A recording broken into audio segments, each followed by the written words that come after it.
மாயனை மண்ணு வடமதுரை மைந்தனை மாயாம் து பிரகிருதிம் வித்யாத்து மாயினம் து மகேஸ்வரம்னு பிரமாணம். இந்த பிரகிருதிக்கு மாயான்னு பேரு. இந்த மாயா எவன் வசத்தில் இருக்கிறதோ, இதை நியமிக்கிறவனாக இதனுடைய தலைவனாக எவன் இருக்கிறானோ அவனுக்கு மாயின்னு பேரு. அதைத்தான் மாயன் அப்படின்னு தமிழிலே சொல்லுகிறோம்.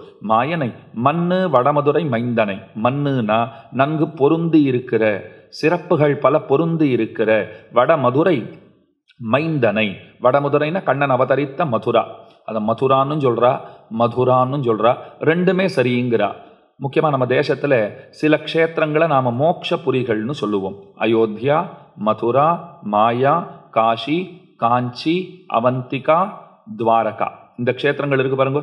7 க்ஷேத்திரங்கள் சொன்னேன்னா, அயோத்தியா, மதுரா, மாயானா ஹரித்வார க்ஷேத்திரம், அயோத்தியா, மதுரா, மாயா, காஷி, காஞ்சி, அவந்திகான உஜ்ஜயினி க்ஷேத்திரம், அதுக்கு மேலே துவாரகைங்கிற க்ஷேத்திரம். தென்னாட்டில் இருக்கிறது ஒரே ஒரு ஊர் தான். அது எங்கள் ஊருங்கிறதுல நமக்கு ரொம்ப பெருமை. நகரேஷு காஞ்சி அப்படின்னு கொண்டாடுறோம் இல்லையோ, அந்த காஞ்சி ஒன்று தான் தென்னாட்டில் இருக்கிற ஒரே மோட்சபுரி. மற்ற எல்லாமே வடதேசத்தில் தான் இருக்குது. 6 க்ஷேத்திரங்களும் வடதேசங்களில் தான் இருக்குது. அடிக்கடி அடியேன்னு சொல்லியிருக்கேன். சின்ன வயசுலலாம் அது ஒரு பெரிய குறையாக இருக்கும் எனக்கு. இதனால் ஒன்று மட்டும் இந்த பக்கம் வடக்கு வாழ்கிறது தெற்கு தேய்கிறதுங்கிறது இதுதானா? ரொம்ப 6 க்ஷேத்திரங்களை மேலே தூக்கி வச்சுட்டு ஒரு க்ஷேத்திரத்தை இங்கே வச்சிருக்காளே அப்படின்னால், நம்முடைய ஆச்சாரியர்கள் என்ன தெரியுமா சொன்னா, இந்த ஒரு க்ஷேத்திரத்துக்கு அந்த 6 க்ஷேத்திரங்கள் ஒருபோதும் ஈடாகாதுன்னு விட்டா. ரொம்ப அழகான வார்த்தை சொல்லிட்டா. இதை வேதாந்த தேசிகன் முதலான ஆச்சாரியர்கள் எல்லாம் பற்பல விடங்களிலே சொல்லி வைத்திருக்கிறார்கள். இந்த காஞ்சிக்கு ஈடாக இன்னொரு க்ஷேத்திரத்தை காட்டவே முடியாது. ஆனால் அதே வேதாந்த தேசிகன் இன்னொரு இடத்துல ரொம்ப அழகாக தெரிவிக்கிறார். அது காசி ஆகட்டும், காஞ்சி ஆகட்டும், எந்த உயர்ந்த க்ஷேத்திரமாகவானாலும் ஆகட்டும், அந்த க்ஷேத்திரங்கள் உயர்ந்தவைகளாக ஏன் கருதப்படுகின்றன? ஒரு கேள்வி கேட்டுண்டார். அழகா பதில் சொல்றார். ஆங்காங்கே பாகவதர்கள் இருப்பதனால தான் அந்த க்ஷேத்திரத்துக்கே பெருமைன்னார். முடிக்கிறச்ச ஒரு வார்த்தை சொன்னார் பாருங்கோ, பாகவதர்கள் இல்லைன்னு சொல்லிட்டா அது காசி ஆகட்டும், காஞ்சி ஆகட்டும், இல்லை செங்கல்பட்டாகட்டும், இல்லை வேற ஏதாவது ஊராகட்டும், ஒன்றும் வாசியே கிடையாதுன்னுட்டார். ஒன்றும் வாசியே கிடையாது, எல்லாம் ஒன்று தான். அப்போ யாரால பெருமை? பகவானால பெருமைன்னு நினச்சிக்காதீங்கோ, பாகவதர்களால்தான் பெருமை. இன்றைக்கும் பண்டரிபுரம் விட்டலனை உலகம் அத்தனை கொண்டாடுறதுன்னு சொன்னால் அந்த விட்டலனுக்கு எதனால் பெருமை? நினைவு வரச்சேவே அந்த கதையை சொல்கிறேனே, ரொம்ப அழகான கதை. புண்டரீகன்னு ஒருத்தனுக்காக பகவான் இறங்கி வந்தான்ங்கிறதுனால தான் பெருமானுக்கே பெருமை. புண்டரீகபுரம்னு பேரு, அதுதான் பண்டரிபுரம்னு ஆகி இருக்கிறது. புண்டரீகபுரம் பண்டரிபுரத்தை வேதாந்த தேசிகன் மங்களாசாசனம் பண்ணியிருக்கார். அவர் அந்த க்ஷேத்திரத்தை கொண்டாடுறார். அதனால ஸ்ரீ வைஷ்ணவர்களும் இங்கிருந்து அந்த க்ஷேத்திரத்தை அத்தனை ஏற்றி இருக்கிறார்கள், போற்றி இருக்கிறார்கள். அந்த க்ஷேத்திரத்திலே ஒருவன் இருந்தான். லோகதண்டம்னு ஒரு ஊர் இருந்துதான், அது எந்த இடத்துல இருந்ததோ தெரியல. அந்த ஊரில் ஒருத்தன் இருந்தான். தாய் தந்தையரை ரொம்ப தொந்தரவு பண்ணிட்டு இருந்தான். தாய் தந்தையரை அவன் பார்த்துக்கிறதே கிடையாது. பார்த்துக்கலனாலும் பரவாயில்ல, நான் அடிக்கிறது என்ன, வையறது என்ன, இதெல்லாம் பண்ணிட்டே இருந்தான். அம்மா அப்பா பார்த்தா, ஐயோ இதுக்கு மேலே இவனோட நம்மளால் இருக்கவே முடியாது, நம்ம எங்கேயாவது போயிடுறது தான் நமக்கு ரொம்ப நல்லது, அதுதான் நல்ல விஷயம். ரொம்ப நல்ல பிள்ளையை பெற்று வச்சுருக்கோம், கூட இருக்கிற மாதிரி பிள்ளையா இல்லை, அது ரொம்ப வசந்த பிள்ளையா இருக்குது. அவன் நிஜமாவே வசந்த பிள்ளைன்னா நான் உங்களுக்கு ஏன்னு சொல்கிறேன். பாகவதத்தில் ஸ்ரீவிஷ்ணு புராணத்துலலாம் கூட வரும். வேணன்னு ஒருத்தன், அந்த வேணனுக்கு பிள்ளையாத்தான் பிருத்துன்னு பிறந்தான். வேணனுக்கு ஒரு தகப்பனார் இருந்தார், ரொம்ப தங்கமானவர். பிருத்து சாட்சாத்து பகவானேன்னு வச்சுக்கோங்க. பிருத்துவினால தான் இந்த பூமி பிருத்துவின்னு அழைக்கப்படுகிறது. அத்தனை ஏத்தம் பிருத்துவுக்கு. அந்த வேணனுக்கு தகப்பனார் இருந்தார். அவர் நல்லவர், பேரன் பிருத்து நல்லவன். ஆனால் வேணனை போல ஒரு அயோக்கியனை பார்க்க முடியாது, அத்தனை பெரிய அயோக்கியன். ஆனால் அவள் அப்பா என்ன தெரியுமா சொன்னார், நான் பெத்தா போல நல்ல பிள்ளை யாருமே பெக்கலைன்னார். சுவாமி உலகமே வெசுண்டு இருக்கு அவனை, நம்ம இப்படி சொல்கிறீரேன்னா, அவள் அப்பா வீட்டெல்லாம் விட்டுட்டு, நாட்டை விட்டுட்டு, அரண்மனையெல்லாம் விட்டுட்டு எங்கேயோ காட்டுக்கு போயிட்டார். நான் பெத்தா போல ஒரு நல்ல பிள்ளை யாரும் பெக்கலை. ஏன் தெரியுமா? அவன் ரொம்ப நல்லவனாக இருந்தா எல்லாத்தையும் விட்டுட்டு பகவானை தேடி காட்டுக்கு போகணும்னு எனக்கு தோன்றி இருக்கவே செய்யாது. தங்கமான பிள்ளையா இருக்கான், ஓஹோன்னு பார்த்துக்கிறான், அவன் கூடவே இருக்கணும்னு நினச்சிண்டு நான் இந்த சம்சாரத்திலேயே தான் மாட்டின்னு இருந்திருப்பேன். ஆனால் அவன் இவ்வளோ தீயவனாக இருக்கவே தான் இவனோட நம்மளால முடியாதுப்பா, இதுக்கு பதிலாக நம்ம பெருமானையாவது தேடி போகலாம்னு நான் புறப்பட்டேனோ இல்லையோ, அந்த முடிவு நான் எடுப்பதற்கு நான் காரணம் அல்லேன், அவன் தானே காரணம். அப்போ எனக்கு பெரிய ஒத்தாசை பண்ணியிருக்கானோ இல்லையோ, அவனை போல ஒரு நல்லவன் உண்டான்னார். இதுதான் வாழ்க்கையில் எந்த சூழ்நிலையையும் நாம் ஒரு பாசிட்டிவ் அப்ரோச்சோடு பார்க்கறதுன்னு சொல்கிறது. எல்லாத்துலேயும் ஏதோ ஒரு நன்மை இருக்கும். அந்த நன்மையை கண்டுபிடிக்க தெரிஞ்சுட்டோன்னு சொன்னால் வாழ்க்கை வளமாகும், சுலபமாகும். அதனால தான் இப்போ இந்த லோக தண்டத்தில் ஒரு அப்பா அம்மாவை கவனிக்காத ஒரு பிள்ளை இருக்கார். அப்பா அம்மாவை ரொம்ப படுத்துறார். அந்த அப்பா அம்மா கிளம்பி எங்கேயோ போயிட்டா, எங்கேயாவது போகலாம் அப்படின்னு கிளம்பி போயிட்டா. இவன் எங்கேயோ வெளியில் போயிருந்தான். திரும்பி வந்து பார்த்தா அப்பாவும் அம்மாவும் காணும். அவனுக்கு கோபமான கோபம். என்ன இங்கேருந்து கிளம்பி போயிட்டா விட்டுடுவேன்னு நினச்சிட்டு இருக்காளா? தேடி போய் பிடிச்சி அதே வசவு அதே அடிக்கிறதும் கொடுக்கறதும் நான் பண்ணலையா பாருங்கோ அப்படின்னு சொல்லிட்டு அவளை தேடிட்டு எங்கேயோ போனான். அதுக்குள்ளே அவள் நெடுந்தூரம் எங்கேயோ போயிட்டான்னு வச்சுக்கோங்க. இவன் ஒரு ஊர் வழியாக போயிட்டு இருந்தான். ஒரு இடத்துல இளைப்பாறணும்ட்டு ஒரு பாறை மேலே உட்காந்துருந்தான். இந்த பக்கம் அந்த பக்கம் பார்க்கிறான். பார்த்துட்டே இருக்கும்போது சில பெண்கள் எல்லாம் ஒரு அழுக்கு மூட்டையோடு வரதை பார்த்தான். ஒரு 3-4 பெண்கள் வரா. அவள் சடையெல்லாம் பார்த்தா அப்படியே சிக்கு பிடிச்சா போல இருக்கு, அழுக்கேறி கிடக்கிறது. அது எண்ணெயோ அல்லது அதுக்குன்னு வர ஷாம்பு எல்லாம் இருக்கும் இல்லையோ, இதெல்லாம் தலை அதை பார்த்ததே இல்லைன்னு வச்சுக்கோங்க. அந்த மாதிரி இருந்தா. இவ்வளோ அழுக்கா இருக்காளே, உடம்பெல்லாம் இத்தனை அழுக்கா இருக்கு, புடவையெல்லாம் சரியா இல்லை, அப்படி பார்த்தாலே ரொம்ப கண்ணராவியாக இருக்கிறது. தமிழில் ரொம்ப அழகான வார்த்தை அதுக்கு, கண்ணராவின்னு பேரு. அப்படி சொன்னால் புரியாது, கண்ராவின்னா புரிஞ்சிடும். ரொம்ப கண்ணராவியா இருக்கு அப்படின்னு அவன் நினச்சிட்டே இருந்தான். இப்படி கூட இருப்பாளா, சிச்சி அப்படின்னு சொல்லிட்டே இருந்தான். அவள்லாம் ஒரு வீட்டு உள்ள நுழையிறதையும் பார்த்தா, பிச்சைக்காராளை போல இருக்கா, பிச்சைக்காரா வாசல்ல இருந்தான் பிச்சை எடுப்பா, இதுவும் உள்ளேயே போயிட்டு இருக்காளே இப்போ அப்படின்னு அவன் பார்த்துட்டே இருக்கான் அந்த வீட்டை. 3-4 பேர் உள்ள போனாளா, திரும்ப வரச்சே பார்த்தா அந்த 3-4 பேரும் அப்படியே தங்கமயமா ஜொலிச்சுட்டு இருக்கா. அப்படியே பளபளன்னு இருக்கா. நல்ல ஆடை அணிகலன்கள்லாம் ரொம்ப ஓஹோன்னு இருக்கு. இப்போ தலையெல்லாம் பார்த்தா அப்படியே சில்க் மாதிரி ஆகிப்போச்சு. இப்போ அவளுடைய தலைமுடியெல்லாம் பார்த்தா இது என்ன நொடிப்பொழுதுல இத்தனை பெரிய மாற்றம். கடகடன்னு ஓடினான். அந்த பெண்கள் இடத்துல ஓடினான். நில்லுங்கோ இப்பத்தான் பார்த்தேன், நான் சில நொடி துளிகளுக்கு முன்பு பார்த்தேன். நீங்கள் எல்லாம் உள்ள போகிறச்சே அத்தனை அழுக்கா. அவளே தானே நீங்க, முதல்ல அதை சொல்லுங்க. உள்ள 3-4 பெண்களை அனுப்பிச்சுட்டு நான் பளிச்சுன்னு இருக்கிற 3-4 பெண்களை வெளியில் அனுப்பிச்சுடாளா இப்போ? அதெல்லாம் இல்லையே. இல்லை நீ பார்த்தது சரிதான், முதல்ல அப்படியே அழுக்கும் இதுவுமா போனோமே, நாங்கள் தான் இப்படி வந்திருக்கோம். இத்தனை சீக்கிரத்தில் இத்தனை அழகான ஒப்பனை யாரால செய்ய முடியும் அப்படின்னு கேட்டான். ஒப்பனை மேக்கப்பு இவ்வளோ சீக்கிரமாக இத்தனை பெரிய மேக்கப்பு யாரால போட முடியும்? இன்னொன்று, இது வரைக்கும் நாங்கள் மேக்கப் பண்ணி அழகாக இருக்கிறவாளை கெடுத்து தான் பார்த்துருக்கோம். இப்போ தான் முதல் தடவையா நன்னா இல்லாதவா ஓஹோன்னு வந்திருக்கீங்களே, அந்த மாதிரி மேக்கப் போட்டிருக்காளே எப்படி அப்படின்னு கேட்டான். ஐயோ மேக்கப் எல்லாம் ஒன்றும் இல்லைப்பா, இதுதான் எங்கள் இயல்பான ஸ்வபாவம். முதல்ல நாங்கள் யாருன்னு சொல்கிறோம். இதோ நான் தான் கங்கை, இவள் தான் யமுனை, இவள் தான் சரஸ்வதி அப்படின்னு பரஸ்பரம் அறிமுகப்படுத்திண்டா. அவன் கேட்டான், அந்த பெருத்த நதிகள் நீங்களா? சாட்சாத்து நாங்கள் தான், அந்த நதிகள் தான். முதல்ல ஏன் அத்தனை அழுக்கா வந்தீங்கோ? அப்பா நாங்கள் காரணம் கிடையாது, நீங்கள் தான் காரணம். எல்லாரும் வந்து உங்கள் பாவ மூட்டையெல்லாம் கழுவிண்டு போகிறீங்களோ இல்லையோ, அதனால தான் இப்படி ஆயிட்டோம். சரி, இப்போ இத்தனை வசதியாக உள்ளே போயிட்டு எப்படி வந்தீங்க? உள்ளே என்ன மாயமந்திரம் நடக்கிறது? அப்பாவா சொன்னால், உள்ளுக்குள்ளே ஒருத்தர் இருக்கார், தன்னுடைய தாய் தந்தைக்கு அவர் வழுவாமல் தொண்டுகள் செய்கிறார். அப்பா அம்மாவை அப்படி பார்த்துக்கிறார். அவரை தரிசனம் பண்ணினால் எங்களுடைய அழுக்கெல்லாம் விலங்கி எங்களுடைய இயல்பான தோற்றம் அது எங்களுக்கு கிடைக்கிறது. அதனால் அப்பப்போ நாங்கள் இங்கே வந்துட்டு போவோம். அப்போ தான் அவனுக்கு புரிஞ்சுதான், ஐயோ தாய் தந்தையரை பூசித்தா இத்தனை நன்மை உண்டு போல் இருக்கு, இத்தனை நாளாக அது தெரியாத போச்சு. அப்பா அம்மாவை நாம நல்லா அடிப்பதும் துவைப்பதும் வைவதும் இன்னும் தேடிண்டு போய் வேற அதை பண்ணணும்னு நினச்சிட்டு புறப்பட்டுருக்கோமே, அதெல்லாம் பண்ணக்கூடாது. நாமும் அவர்களை நன்கு பூசிக்க வேண்டும் அப்படின்னு அந்த புண்டரீகன் முடிவெடுத்தான். அப்பத்தான் அவ அதை தெரிஞ்சுண்டான். அவர்களை வணங்கிட்டோ, உள்ள போய் அந்த முனிவரையும் வணங்கிட்டோ, அதாவது தாய் தந்தையருக்கு பணிவிடைகள் செய்கிற அந்த பெரியவரையும் வணங்கிட்டோ தன் தாய் தந்தையரை நோக்கி ஓடினான். அவர்கள் திருவடிகளிலே விழுந்தான். அவர்களை அழைச்சிண்டு வந்தான். அத்தனை பக்குவமா அத்தனை அன்போட தாய் தந்தையரை கவனித்து கொண்டான். அவனுடைய அந்த தாய் தந்தைக்கு செய்கிற பணிவிடைக்கு பகவான் மெச்சினார், வரணும்னு ஆசைப்பட்டார். ஒரு நாள் வாசல் வரைக்கும் வந்துட்டார் பகவான். புண்டரீகான்னு கூப்பிட்டார். இவன் உள்ளுக்குள்ள தாய் தந்தையருக்கு நன்னா பணிவிடைகள்லாம் பண்ணிட்டு இருக்கான். யாருன்னு கேட்டான். நான் தானப்பா பகவான் வந்திருக்கிறேன் அப்படின்னா. பகவானா, சற்று நேரம் பொறுத்திருக்க முடியுமா? என் தாய் தந்தையருக்கு பணிவிடைகள் செய்து கொண்டிருக்கிறேன் அப்படின்னு சொன்னான். ஆனால் யோசிச்சான், வீட்டுக்கு வந்திருக்கார் ஒருத்தர், அதுவும் பகவானே வந்திருக்கிறதா சொல்கிறார். நான் இப்போ வரேன் கொஞ்ச நாள் இருன்னா. இப்போ நம்ம வீட்டுக்கு கூட ஒருத்தர் நம்மளை பார்க்க வரார். அப்போ நம்ம குளிச்சுட்டு இருந்தோம், இல்லை வேறு ஏதாவது வேலையாக இருந்தோம்னா வீட்டில் இருக்கிற கொஞ்சம் உட்கார சொல்லிட்டு, இதோ அவரை கூப்பிடுறேன், இதோ வருவார், ஏதாவது சாப்பிட்றீங்களா, இதெல்லாம் நாம்ளே வந்து தான் கேட்கணும்னு இருக்கா? வீட்டில் யார் கதவை திறந்து உள்ளே அவரை அழைச்சின்னு போனாலும், அது மனைவியாக இருக்கலாம், தாயாராக இருக்கலாம், தகப்பனாராக இருக்கலாம், உடன் பிறந்தவர்களாக இருக்கலாம், யாராக இருக்கட்டும், கதவை திறந்து அழைச்சிட்டு போனான்னா அவரை தானே பார்க்க வந்திருக்கார். அவர் வந்து கேட்பார், காஃபி வேணுமா தீர்த்தம் வேணுமான்னு. அவரே கேட்கட்டும்னு விடுவாளா? விட மாட்டா. அவள் கேட்பா, ஏதாவது வேணுமா உங்களுக்கு? அவர் வந்துருவார், 5 நிமிஷத்தில் வராருன்னு சொல்கிறாள் இல்லையோ. அப்போ ஒரு இருக்கையை முதலிலே தர வேண்டும். அதிதிகள் வீட்டிற்கு வந்தார்கள்னு சொன்னால் நம்ம நன்ன முகமலர்ச்சியோடு அவர்களை கூப்பிட வேண்டும். வருக வருகன்னு வரவேற்க வேண்டும். அவர்களுக்கு தண்ணீர் வேண்டுமா அப்படின்னு கேட்கக்கூடாதுங்கிறா சாஸ்திரம். என்ன சொல்றது பாருங்க, தண்ணீர் வேண்டுமா அப்படின்னு கேட்கறதே தப்பு. சுவாமி தண்ணிக்கு வேணுமான்னு கேட்கறது கூடவா தப்புன்னா, தண்ணீர் வேணுமான்னு கேட்காத கொண்டு போய் கொடுங்கிறான். இப்போ காஃபி டீ வேணுமானா கேட்கலாம், தண்ணீருக்கே கேட்கணுமான்னா தண்ணி கஷ்டம் இல்லைன்னா கேட்கலாம், ஒன்றும் குறவு கிடையாது. தண்ணி கஷ்டம் இருந்தால் இப்போ காஃபி டீக்கெல்லாம் கவலைப்பட வேண்டியதில்லை. தண்ணி வேணுமான்னு தான் முக்கியமாக நம்ம கேட்டுக்கணும், வேணான்னு சொன்னால் பரவாயில்ல அப்படிங்கிற நிலைமை வந்துவிடக்கூடாது, அதுக்கு சொல்கிறேன். அப்போ தண்ணீர் வேணுமான்னு கேட்காத வந்துட்டா முதல்ல தண்ணீரை கொண்டு போய் நீட்டு அப்படிங்கிறா. அதுக்கு மேலே அவருக்கு என்ன வேணும், அவர் ஏதாவது சாப்பிட்ற ஒரு திட்டம் வச்சுருக்காரா, கொடுக்குற திட்டம் நமக்கு இருக்கா, இதெல்லாம் நாம் யோசனை பண்ணி பார்க்கணுமோ இல்லையோ. வேடிக்கை ஒரு கதை சொல்கிறேன். ஒருத்தர் வீட்டுக்கு ஒரு விருந்தாளி போனார்.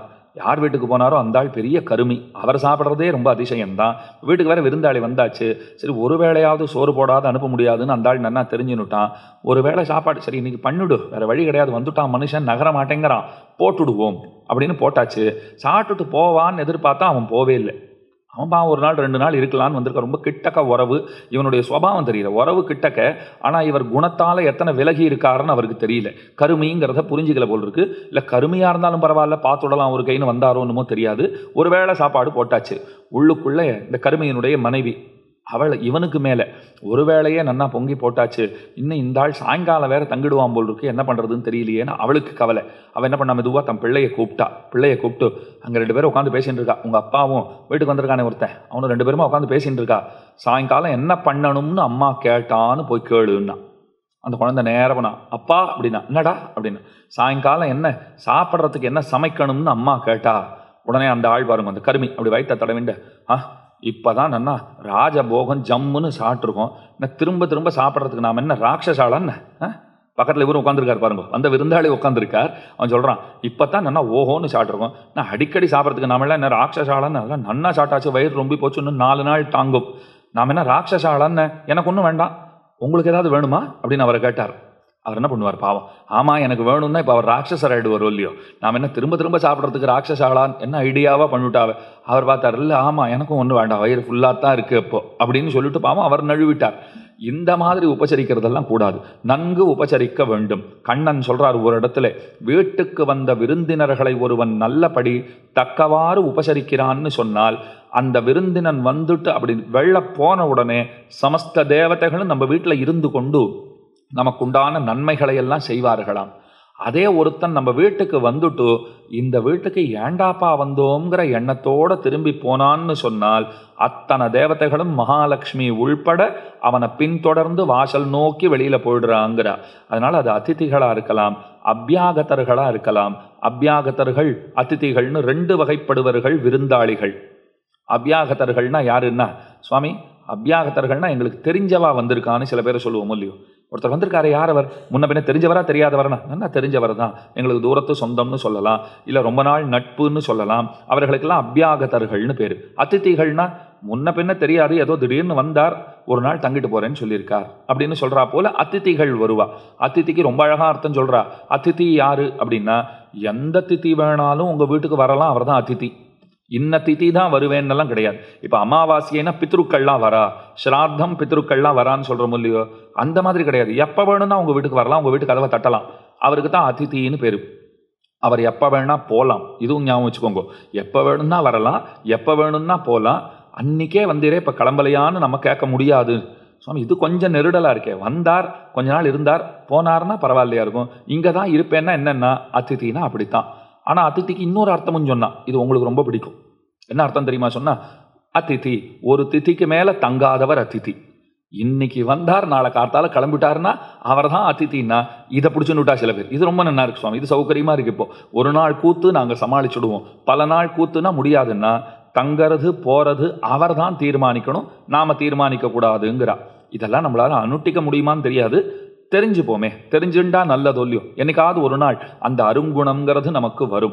அப்போ அதிதி அபியாகதர்களை நன்கு பூஜிக்க வேண்டும். வாசல்ல பகவான் நான் வந்திருக்கேன்னு சொன்னாரா, இவர் என்ன பண்ணார், ஒரு செங்கல் எடுத்த அப்படி வீசி எரிஞ்சார் வாசல்ல. ஏன்னா ஆசனம் என்ன போடுறதுன்னு ஒன்றும் தெரியல அவருக்கு. அப்போ இங்கே தாயார் தந்தைக்கு இந்த புண்டரீகன் பணிவிட பண்ணிட்டு இருக்கார். வாசல்ல பகவான் நான் வந்திருக்கேன், நான் தான் பகவான்னார். அதை தூக்கி அப்படி போட்டார் பாருங்க, இடுப்பிலே கை வைத்து கொண்டு பகவான் நின்றான், இன்றளவும் நிற்கிறான். அந்த புண்டரீகன்ற பக்தனுக்காக ஒரு செங்கல் மேலே ஏறி நின்ற பகவான் இன்றைக்கும் நிற்கிறார். அப்ப பண்டரிபுரத்துக்கு ஏத்தம் விட்டலனால கிடையாது, புண்டரீகன்கிற அந்த பக்தனாலே. தாய் தந்தையருக்கு வழுவாமல் தொண்டுகள் செய்த அந்த பக்தன் பகவான வாசல்ல நிற்க வைத்தான். அவன் வீட்டு வாசல்ல நிற்பதை வைகுண்டத்தில் இருக்குமா போலே, திருப்பார்கடலிலே கிடக்குமா போலே அத்தனை வசத்தியா நினைச்சுண்டு பகவான் இன்றளவும் நின்று கொண்டு நம்மவர்களுக்கு தரிசனம் தருகிறார்னா, அப்படி இடுப்புல கை வச்சுட்டு இருக்குச்சு எனக்கு என்ன தெரியுமா தோணும்? 2 விஷயம் தோணும். நான் இருக்கிறச்சே நீ ஏன் கவலைப்படுற? உனக்கு வருகிற தடைகளை, உனக்கு வருகிற விரோதங்களை எல்லாம், உனக்கு வருகிற தொந்தரவுகளை எல்லாம் நான் பார்த்துக்கிறேன்னு நிற்கிறா போல இடுப்பில கை வைத்து கொண்டு நிற்பது அது ஒன்று. இன்னொன்று, வரவாளெல்லாம் பார்த்து தாய் தந்தையர்களை நன்னா உபச்சரிக்கிறீங்களா இல்லையா அப்படின்னு கேட்கறா போல தோன்றும். ஒரு மிரட்டுற துவனி, அதுவும் அவர்கிட்ட நீங்க அனுபவிக்கலாம். அந்த மிரட்டும் பாவனை, அதையும் நீங்கள் அனுபவிக்கலாம். ஒரு அன்பா நான் இருக்கேன்டா உனக்கு நீ ஏன் கவலைப்படுற அப்படின்னு சொல்ற மாதிரியும் இருக்கும். அப்படித்தானே இருக்கணும். ஒரு தந்தைனா அவர் அன்பாவும் இருப்பார், அவர் சில சமயங்களில் கொஞ்சம் கோபப்படுறவராகவும் இருப்பார், அவர் இடத்துல கனிவும் இருக்கும் கோபமும் இருக்கும். 2 இருந்தால் தான் நல்ல தந்தை. அன்பாவும் இருக்கணும், திருத்த வேண்டிய சமயத்தில் அவர் திருத்தவும் வேண்டும். அப்படித்தான் பண்டரிபுரத்தில் பகவான் சேவை சாதிக்கிறான். இது அத்தனை எதுக்காக சொன்னேன்னா, பாகவதர்கள் இல்லைன்னா பகவானுக்கு ஒரு பெருமையும் கிடையாது. பகவானுக்கு இருக்கிற பெருமைகள் அனைத்தும் பாகவதர்களால்தான். அதை நன்றாக புரிந்து கொள்ள வேண்டும். இப்போ காசியோ காஞ்சியோ எந்த க்ஷேத்திரமா இருக்கட்டும், பாகவதர்களால பெருமைன்னு வேதாந்த தேசிகன் ரொம்ப அழகா சொல்றார். இப்ப காஞ்சி ஒன்று தான் இங்க இருக்கு, மீதில அங்க இருக்கேன்னா இந்த ஒண்ணுக்கு அது ஈடாகாது அப்படின்னு ரொம்ப அழகா பதில் சொன்னா. அதுல ஒண்ணு வடமதுரைங்கிறது இருக்கா. வடமதுரை மைந்தனை, தென்மதுரை அந்த நாள்லயே அத்தனை பிரசித்தம். தென்மதுரை தமிழ்நாட்டில் இருக்கிற மதுரை அத்தனை பிரசித்தமாக இருக்கிறதுனால அதற்கு வடமதுரைன்னு பெயர் வைத்தார்கள். இதைத்தான் நாயனாருங்கிற ஆச்சாரியர் ரொம்ப அழகாக ஒரு வார்த்தை சொன்னார். அவர் சொன்னார், திவ்ய பிரபந்தங்களுக்கு ஈடு இணையே கிடையாது. தமிழ்மறை தமிழ்மறை, தென்மறை தென்மறை அப்படின்னு சொன்னார். எல்லாரும் கேட்டா இது என்ன தென்மறைன்னா, நீங்க என்னமோ புதுசாக ஆழ்வார்களை கொண்டு சில பாடல்களை அவர்களை கொண்டு இயற்றி விட்டு அதுக்கு நீங்க என்னமோ இத்தனை வசத்தியாக கொண்டாடுறீங்களே, இது நியாயமானு கேட்டா. அவர் சொன்னார், இப்போ நம்ம சம்ஸ்கிருத வேதத்தை வடமொழி மறை வடமொழி மறைன்னு சொல்கிறோமா சொல்லலையான்னு கேட்டார். எல்லாரும் சொன்னா ஆமாம் அப்படித்தான் சொல்கிறோம், சம்ஸ்கிருத வேதம் சம்ஸ்கிருத வேதாந்தம் வடமொழி மறை வடமொழி மறைன்னு சொல்கிறோமே. அப்போ தென்மொழி மறைன்னு ஒன்று பிரசித்தமாக இருந்தால் தானே வடமொழி மறைன்னு சொல்லணும். புரியுறதா உங்களுக்கு? இப்போ தென்மொழி மறையே இல்லைன்னா நான் ஏன் வடமொழி மறைன்னு சொல்ல போகிறேன்? சில ஊர்லாம் நீங்கள் போங்க, கருப்பு கண்ணன் சோப்பு கண்ணன் அப்படின்லாம் பேர் வச்சிருப்பா. எப்போ ஒருத்தர் சோப்பு கண்ணன் ஆறார், கருப்பு கண்ணன் ஒருத்தர் இருந்தால் தான் சோப்பு கண்ணன் உண்டு. எப்போ ஒருத்தர் கருப்பு கண்ணன் ஆறார், சோப்பு கண்ணன் சிவப்பா இருக்கிற கண்ணன் ஒருத்தர் இருந்தால் தான் கருப்பு கண்ணன் உண்டு. அப்போ கருப்பு கண்ணன் சோப்பு கண்ணன்லாம் பேர் ஏன் வைக்கிறான்னா, அங்கே கருப்பு கண்ணனும் இருக்கார் சோப்பு கண்ணனும் இருக்கார். வடமொழி மறை வடமொழி வேதம்னு ஏன் சொல்கிறோன்னா, தென்மொழி மறை தென்மொழி வேதம் திவ்ய பிரபந்தம் இருக்கே, அதனால தான் அந்த பெயர். அப்படித்தான் வடமதுரை தென்மதுரை. வடமதுரை மைந்தனை, மைந்தனைனா மிடுக்கன் அர்த்தம், பலமுடையவர்னு அர்த்தம். வடமதுரை மைந்தனை, தூய பெருநீர் யமுனை துறைவனை. பகவான் யமுனா தீர விஹாரின்னு பேர் அவருக்கு. அவருக்கு யாமுனன்னு பேர். அந்த பெயரைத்தான் ஆளவந்தாருக்கு சூட்டினார்கள். யமுனையை சுற்றி சுற்றி வருவார். கீர்த்தி மூர்த்தி மகாவித்வான் காஞ்சி பிரதிவாதி பயங்கர மன்னங்கராச்சாரிய சுவாமி ரொம்ப அழகாக ஒரு விஷயம் சொல்கிறார். ராமனும் கண்ணனும்னு ஒரு கட்டுரை எழுதினார். ராமனும் ஒரு நதி தீரத்தில் தான் பிறந்தார், சரையூ நதி தீரத்தில் தான் பிறந்தார். கண்ணன் யமுனா நதி தீரத்தில் பிறந்தார். ஆனால் ராமன் சரையூல என்னைக்காவது போய் இறங்கி இருக்கானான்னா, நீங்கள் ராமாயணத்தை வாசித்து பார்த்தீர்களானால் அவதாரத்தை முடிக்கிறச்சே தான் போய் இறங்கினார். அதுக்கு முன்ன வரைக்கும் சரையூல போய் குளிச்சார்னுட்டு உங்களுக்கு ஒரு குறிப்பு கூட கிடைக்காது. என்ன சுவாமி ஊரில் அத்தனை பெரிய நதி ஓடி இருக்கே, ராமன் போய் குளிச்சது இல்லையான்னா, தசரதன் ரொம்ப ஸ்ட்ரிக்டாக சொல்லிட்டான், ஏ ராமா இந்த நதியில் போய் குளிக்கிறது ஆட்டம் போடுறது இதெல்லாம் நீ பண்ணவே கூடாது. நான் அரும்பாடு பட்டு பெத்த தவ புதல்வன் நீ குளிக்க போய் உனக்கு ஏதாவதுன்னா என்னால் அதெல்லாம் தாங்கிக்கவே முடியாது. நன்னா வீட்டில் கீசர்லாம் போட்டு வச்சுருக்கேன், ஹீட்டர்லாம் போட்டு வச்சுருக்கேன், நல்லா சூடாக ஜலம் வருது, நீ இங்கே தான் குளிக்கணும்னு சொல்லிட்டு இருப்பான் போல் இருக்கு. அப்பா சொன்னாதான் இவர் தான் மீறவே மாட்டார். எப்பவும் சரையூவில் போய் குளிச்சதா சரித்திரமே இல்லை. நதிக்கரையிலேயே பிறந்திருக்கார். சென்னையில் பிறந்திருக்கேன், இன்னும் நான் கடற்கரையே பார்த்ததில்லைன்னு ஒருத்தர். அந்த மாதிரி வச்சுக்கோங்க. சென்னையிலேயே பிறந்துட்டு கடற்கரை பார்க்கலன்னா, எங்கேயோ கடலே இல்லாத பகுதியில் பிறந்திருந்து நான் கடலை பார்த்ததில்லைன்னா அதில் ஆச்சரியம் இல்லை. சென்னையில் பிறந்துட்டு கடலை பார்க்கலன்னா, என்ன சுவாமி ஒரு தடவை கூட பீச்சுக்கு போனது கிடையாதா அப்படின்னு கேட்போமா மாட்டோமா? அந்த மாதிரி சரையூவுக்கு ராமன் இறங்கினதா சரித்திரமே இல்லை, வீட்டை விட்டு வெளில போல. கண்ணன் எடுத்துக்கோங்க, யமுனைக்கு வந்திருக்காருன்னு பல குறிப்புகள் இருக்கே தவிர திரும்ப வீட்டுக்கு எப்போ போனார்னு குறிப்பே இல்லை. அவர் வீட்டை விட்டு சரையூவுக்கு வந்தார்னு குறிப்பு இல்லை. இவர் நதிக்கரையை விட்டுட்டு யமுனையை விட்டுட்டு வீட்டுக்கு போனார்னு குறிப்பு இல்லை. எப்பவும் அங்கேயே இருந்திருக்கார். அப்ப நதி இருந்தாலும் அதை நன்னா கும்மாளமிட்டு குதூகலித்து அதில் ஆட்டம் போட்ட பெருமைன்னா அது கண்ணனுக்கு தான் உண்டு. தூய பெருநீர் யமுனை, அது என்ன தூய பெருநீர், அதுக்கு என்ன தூய்மைன்னு கேட்டா நிறைய காரணங்களை சொல்றா. ஒன்னு சொல்றேன். பெருமானும் கோபிகைகளும் சேர்ந்து கொப்பளித்தமையாலே வந்த தூய்மைன்னா, சாதாரணமாக ஒரு தண்ணீர் எப்போ அசுத்தமாகும்?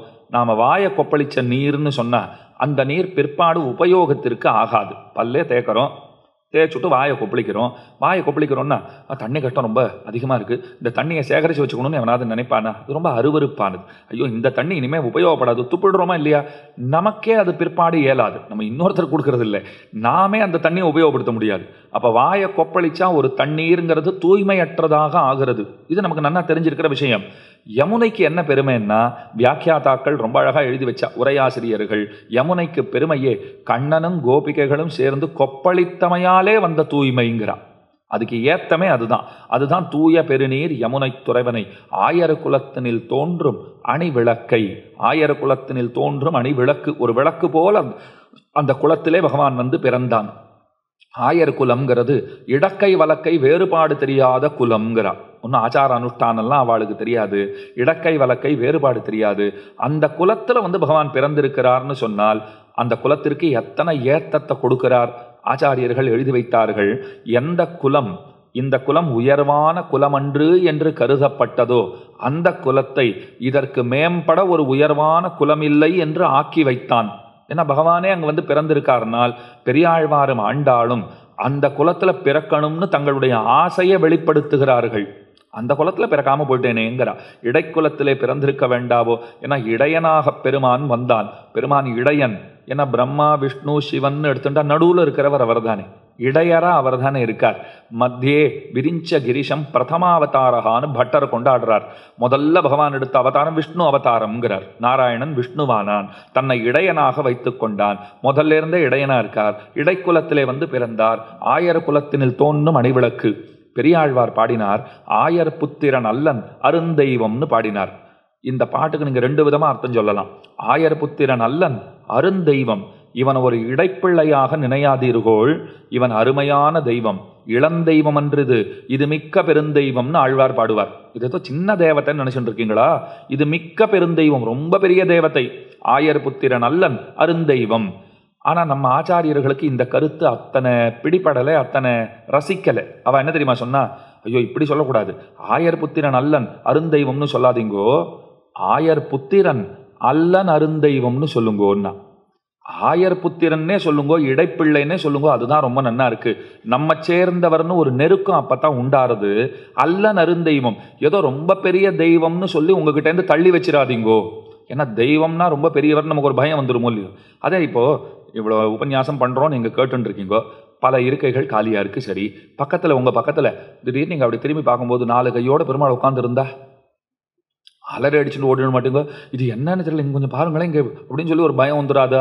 நம்ம புரிஞ்சுக்கிறதுக்கே கொஞ்சம் நாழி ஆகும். அப்போ 4 கையோட பெருமாள் பக்கத்தில் நான் தான் பெருமாள்னா, ஐயோ அதில் படத்தில் தான் நீ அழகு, இந்த மாதிரி பக்கத்திலலாம் வராதே, எங்களுக்கு ரொம்ப பயமாக இருக்குதுன்னு விடுவோம் நம்ம. நீ அங்கேயே இருந்தால் தான் சௌக்கியம், நீ வரவே மாட்டேன், எப்படி திடீர்னு வந்த, ஐயோ அவர் வராரு, இனிமேல் நாம் வரக்கூடாது, இப்படிலாம் கூட நம்ம முடிவு எடுத்துருவோமா ஒரு பயம். ஏன்னா அவர் தண்டிக்க ஆரம்பிச்சுட்டாருன்னா, ஏன் இப்படிலாம் பண்ணேன்னு கேள்விகள்லாம் நேரடியாக கேட்க ஆரம்பிச்சுட்டாருன்னா இந்த பயமெல்லாம் நமக்கு இருக்கோ இல்லையோ. அப்போ என்னதான் இருந்தாலும் பகவான் நான் தான் பகவான்னா ஒரு பயம், ஒரு அச்ச உணர்வுங்கிறது நமக்கு ஏற்படும். அதனால் ரொம்ப பெரிய தெய்வம்னா அணுகுவதற்கே நாம் யோசனை பண்ணுவோம். ஒருத்தர் எத்தனை தான் எளிமையானவராக இருக்கட்டும், ரொம்ப பெரியவர்னு சொல்லிட்டாலே தானாக ஒரு பயபக்தி நமக்கு அவரிடத்துல வந்துடும்.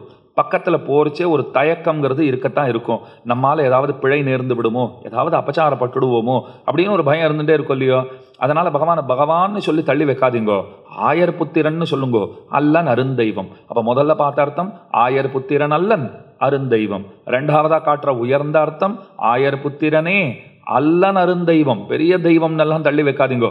அவனே அத்தை விட்டுட்டு இதுதான் வேணும்னு இங்கே வந்து பிறந்தாச்சு, இன்னும் இவன் அவன்தான்னு ஏன் சொல்லணும்?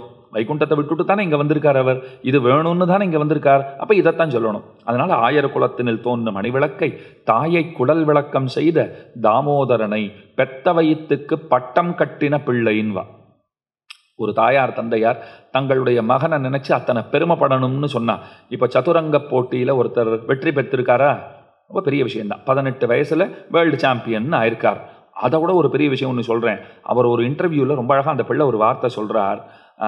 நான் எங்கள் அம்மா முதல்லேருந்தே எனக்கு சொல்லிட்டு இருப்பா, நீ விளையாட்டில் சாதிக்கணுங்கிறது முக்கியம்தான், ஆனால் அதையே முக்கியம்னு நினச்சிக்காதே, ஒரு சிறந்த மனிதனாக நீ உருவெடுப்பது தான் முக்கியம் அப்படின்னு எனக்கு சொல்லி கொடுத்துருக்கான்னார். அவ்வளோ அழகான வார்த்தை சொல்லியிருக்கார்.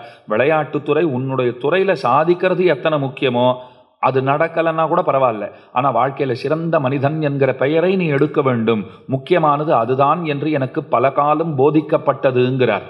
அப்போ எது முக்கியங்கிறதுல ஒரு தெளிவு இருக்கும் இல்லையோ? நாம் இருக்கிற துறையில் சாதிப்பதுங்கிறது நமக்கு முக்கியமா, இல்லைனா ஒரு சிறந்த ஹியூமன் பீயிங்னு பேர் எடுக்கிறதுங்கிறது முக்கியமா? அதை பற்றின நல்லறிவை நாம் போதிக்க வேண்டும். அப்போ தாயார் தந்தையாருக்கு குழந்தை ஒரு துறையில் சாதிக்கிறாங்கிறது எத்தனை பெருமையோ அதை காட்டிலும் பன்மடங்கு பெருமை அந்த சமுதாயத்திலே ஒரு சிறந்தவனாக ஒரு நல்ல மனிதன் இருப்பதற்குண்டான தகுதியோட இலக்கணங்களோடு ஒருத்தர் இருக்காருன்னு சொன்னால் அது தருகிற ஆனந்தம் அவன் துறைகளிலே சாதிப்பதினால் ஒருபோதும் வராது. அதுதானே உண்மை. அப்ப தாயை குடல் விளக்கம் செய்த தாமோதரனை ஈன்ன பொழுதின் பெருதுவக்கும் தன்னுடைய மகனை தன் மகனை சான்றோன் என கேட்ட தாய்னு வள்ளுவ பெருந்தகை அழகா சொல்றாரு இல்லையோ? ஒரு குழந்தை பிறக்கிறதுன்றச்சே தாயார் ஆனந்தத்தை நிச்சயமாக அடைகிறாள். பன்மடங்கு ஆனந்தம்ங்கிறது எப்போ கிடைக்கும்? அந்த குழந்தை நாடு போத்தும் நல்லறிஞனாக இருக்கிறான்னு சொன்னால். சில பேர் அந்த தாயார் பக்கத்திலேயே உட்கார்ந்து கொண்டு அவர் பேசினார், அவர் வந்தார், என்னமா சொன்னார் தெரியுமா, இவள் தான் தாயார்னு கூட தெரிஞ்சிருக்காது. அந்த குழந்தைய பற்றி அத்தனை பேரும் பேசும்போது அப்படி கன்னத்தில் கை வச்சுட்டு அதை கேட்டுருக்கான்னு வச்சுக்கோங்க, அவளையும் அறியாமல் கண்களில் ஓரத்தில் இருந்து அந்த கண்ணீர் பெருகும் இல்லையோ? அப்போ நினச்சிக்கிறா பக்கத்தில் நான் தான் உட்காந்துருக்கேன், அவனோட அம்மா தான் கூட இவாளுக்கு தெரியல. ஆனால் அவள் பேசிட்டு இருக்கா, என் பிள்ளையை பற்றி வசதியாக பேசுகிறான்னா அதை இப்படி பேசினா உட்காந்து பேசுகிறாரே, இப்போ இவ்வளோ பெரிய உபதேசம் பண்ணிட்டு போகிற திருடர் அவர், என்னோடது திருடுண்டு போயிட்டாருன்னா என்ன இருக்குமா? இப்போ சிறந்தவர் பண்டிதர் பண்பாளர் அப்படின்னா தானே பெருமை. அதைத்தான் குறளாசிரியர் சொல்கிறார், அதைத்தான் ஆண்டாளும் சொல்கிறார். பெத்த வயிற்றுக்கு பட்டம் கட்டிய பிள்ளை, அதுதான் பெருமை. என்ன நோன்பு நோத்தாள் கொலோ இவனை பெத்த வயிறுடையாள் என்னும் வார்த்தை எய்துவித்த இருடீகேஷா முலையுணாயேன்னு பெரியாழ்வார் பாடுறார். யசோதையை பார்க்குறவாள்லாம் அதைத்தான் சொல்லுவாளாம். நீ அப்படி என்ன நோன்பு நோத்த, இப்படி ஒரு பிள்ளை பெற்றிருக்கே, எங்களுக்கும் சொல்லிக்கூட. அவ சொன்னா, இங்கே பிறக்கணும்னா அவன் நோன்பு நோத்தான், நான் நோன்பு நோற்கலேங்கிறான். எங்கிட்ட வளரணும்னு அவன் நோன்பு நோத்திருக்கான் போல் இருக்கு. இல்லைன்னா அவனை அடையிற அளவுக்கெல்லாம் ஒரு நோன்பு இங்கே கிடையவே கிடையாது. பகவானை பெற்று தருகிற ஒரு நோன்புன்னு ஒன்று உண்டா? நிச்சயம் கிடையாது. அவரா மகிழ்ச்சி அடைஞ்சு வந்தாதான் உண்டு. அதனால அவரே வந்திருக்கிறார். அதைத்தான் தாயை குடல் விளக்கம் செய்த தாமோதரனை. தாமோதரன்னா என்ன அர்த்தம்? தழும்பினாலே ஏற்பட்டிருக்கிற வடுவை அடையாளத்தை உடையவன் அர்த்தம். சம்ஸ்கிருதமே பரவாயில்ல போல் இருக்குல்ல. இப்போ தமிழில் அர்த்தம் சொன்னால் எத்தனை பெருசாக வந்துடுறது பாருங்க. தாமோதரான்னு பேர் வச்சிருப்போம், வீட்டிலேயே தெரிஞ்சவா இருப்பா, இல்லை தெரிஞ்ச யாராவது வேலைக்காரா இருக்கலாம். தாமோதரான்னு கூப்பிட்டுருப்போம். அர்த்தம் நமக்கும் தெரியாது, அவருக்கும் தெரியாது. பாவம், கூப்பிடுறவருக்கும் தெரியாது, யார் பேரோ அவருக்கும் தெரியாது. அர்த்தம் என்னன்னா, தாம்பினாலே கட்டப்பட்டு அதனால் உண்டான தழும்பினை இடுப்பிலே உடையவன் எவனோ அவன் தாமோதரன். சில சமயங்களில் நம்ம பாஷையை விட மற்ற பாஷை சுலபமாக இருக்குங்கிறதுக்கு இது உதாரணம். இப்போ தாமோதரனே சுலபமாக இருக்குது. இதை இத்தனை விரிவாக சொன்னால் இத்தனை பெருசாக போகிறது என்ன? அது அப்படி தான் இருக்கும். அப்போ தாமோதரனை அது பகவானுடைய அடையாளம். பராசர பட்டருங்கிற ஆச்சாரியர் என்ன அழகாக விளக்கம் தரார் தெரியுமா? ஸ்ரீரங்கநாதனை போய் சேவித்தார். பெருமானே நான் உனக்கு அடிமைன்னார். பகவான் கேட்டார், நீ அடிமைங்கிறதுக்கு என்ன அடையாளம் வச்சிருக்கேன்னு கேட்டார். தோள்களை பார், நல்ல சங்க சக்கர லாஞ்சனம் எம்பாருங்கிற ஆச்சாரியர் எனக்கு பண்ணியிருக்கார். இந்த தோளில் வலத்தோளில் சக்கரம், இடத்தோளிலே சங்கு, தீயிற்பொலிகின்ற செஞ்சுடனாழி திகழ்திரு சக்கரத்தின் கோயிற்பொறியாலே ஒத்துண்டு நின்று குடிகுடியாட்சைகின்னோம்னு பாசுரம் இருக்கும் இல்லையோ? அப்போ தோள்களில் சங்க சக்கர லாஞ்சனம் இருக்குது. லாஞ்சனம்னா ஒரு அடையாளம் இருக்குது, அந்த சின்னம் இருக்குது. அது எதுக்கு இருக்குன்னா, நான் உனக்கு அடிமைங்கிறத பிரகடனப்படுத்துறதுக்கு தான் அது இருக்குது. நான் அடிமைன்னார். பகவான் கேட்டார், ஓஹோ, அடையாளம் இடப்பெத்தால் அடிமை என்று ஆவோமோ அப்படின்னார். அடையாளம் இருந்ததுன்னா அடிமைன்னு அர்த்தமா? அப்படின்னா உன்னை பார்த்து நான் சொல்கிறேன், நீ சுவாமி, நான் அடிமைன்னார் பெருமாள். இப்படி கை கூப்பிட்டாராம். அவர் கேட்டார், இது நியாயமே இல்லையே, இது இன்னும் நீ எங்கேயாவது போய் சமாஷணம் பண்ணிண்டியா? உனக்கு ஏதாவது அடையாளம் இருக்கான்னா? எனக்கும் அடையாளம் இருக்கே, கொஞ்சம் கிட்டவான்னு சொல்லிட்டு இடுப்பு பகுதியில் இருக்கிற அந்த தழும்பு, தாம்பினால் உண்டான தழும்பை காட்டுறாராம் பெருமாள்.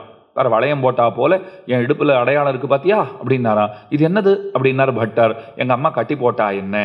அப்ப இது அடையாளம். கட்டி போட்டிருக்கான்னா நான் அடிமைன்னு தானே அர்த்தம், வசப்பட்டவன்னு தானே அர்த்தம், அவள் பெரியவள்னு தானே அர்த்தம். அவ பெரியவளா இருக்கவே தான் என்ன கட்டி போட்டிருக்கா.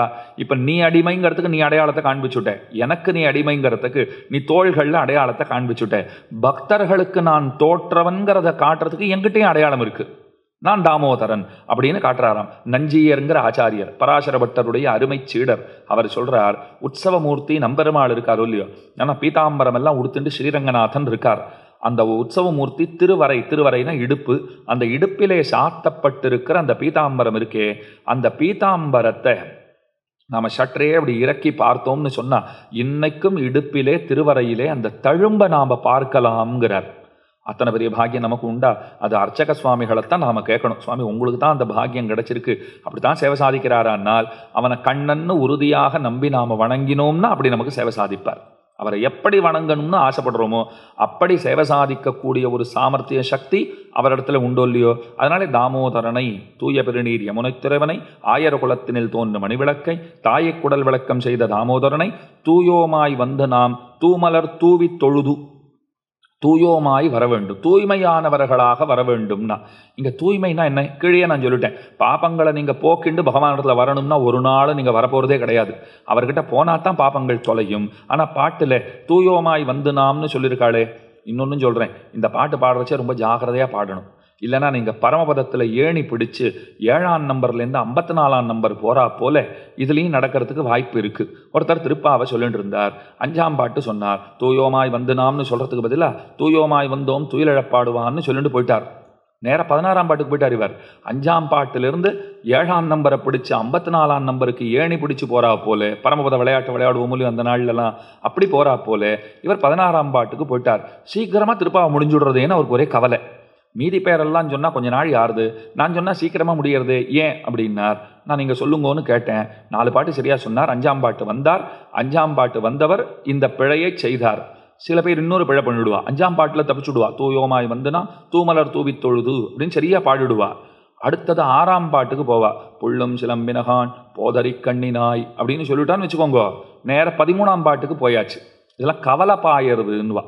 திவ்ய பிரபந்தங்கள்ல ரொம்ப பெரிய வல்லுநர்களாக இருக்கிறவா கூட சில பாசுரங்கள் எல்லாம் அப்படியே கவலை பாஞ்சிடும். இப்போ அந்தாதிகள்னு இயற்பால உண்டு. முதல் திருவந்தாதி, 2ஆம் திருவந்தாதி, 3ஆம் திருவந்தாதி, 4முகன் திருவந்தாதி, பெரிய திருவந்தாதி, இப்படின்லாம் பல நூல்கள் இருக்கு. 3வது ஆயிரத்துல பல நூல்கள் இருக்கு. பாட்டெல்லாம் கிட்டத்தட்ட ஒரே மாதிரி தான் இருக்கும். சில பதங்கள், சில வாக்கியங்கள், சில அடிகள் ஒன்று போலவே அப்படியே வருகிற இடங்களும் உண்டு. உதாரணத்துக்கு ஒன்று சொல்கிறேன். திருமங்கை ஆழ்வார் திருக்குறுந்தாண்டகம்னு பாடியிருக்கார். தொண்டரடிப்படி ஆழ்வார் திருமாலைன்னு பாடியிருக்கார். திருமங்கை ஆழ்வார் வேற, தொண்டரடிப்படி ஆழ்வார் வேற, திருக்குறுந்தாண்டகம் வேற, திருமாலை வேற. ஆனால் இந்த 2 நூல்களிலேயுமே பின்னடின்னு இருக்கு பாருங்க. ஒரு பாட்டுனா 4 வரி இருக்கா, அதில் பின்னாடி வர 2 வரிகள் இருக்கு பாருங்க. அப்படியே அச்சு அசல் நகல் எடுத்தா போல 2 பேரும் ஒரே மாதிரி பாடியிருக்கா. இது கூட ஆச்சரியம் இல்லை. வேற 2 ஆழ்வார்கள் ஒரே பாட்டை 2 பேரும் பாடியிருக்கா. நான் கூட வேடிக்கையாக கேட்பேன், இவா என்ன ஏதாவது எக்ஸாம் ஹாலில் பக்கத்தில் உட்காந்து எழுதினாளா? அப்படியே நகல் எடுத்தா போல இருக்கேன்னா அப்படியே அந்த அனுபவத்தை 2 பேருக்கும் பகவான் கொடுத்துருக்கார். அது பாட்டா வெளியில வந்திருக்கு. அவ்வளவுதான் நம்மளால சொல்ல முடியும். இல்லைன்னா காலத்தாலே வேறுபட்டவர்கள், இடத்தாலே வேறுபட்டவர்கள், அவ எப்படி ஒரே பாட்டை 2 பேர் பாட முடியும்னா இது பகவானுடைய சங்கல்பம் அப்படிங்கிற அந்த ஒரு வார்த்தையைத்தான் நம்மளால சொல்லவே முடியும். அதுக்கு மேலே நம்மளால வேற எதுவும் சொல்லவே முடியாது. அச்சு அசல் நகல் எடுத்தா போல் அவர்கள் பாடியிருக்கிறார்கள். அதனால தான் இந்த இடத்துல தாயை குடல் விளக்கம் செய்த தாமோதரனை தூயோமாய் வந்து நாம் தூமலர் தூவி தொழுது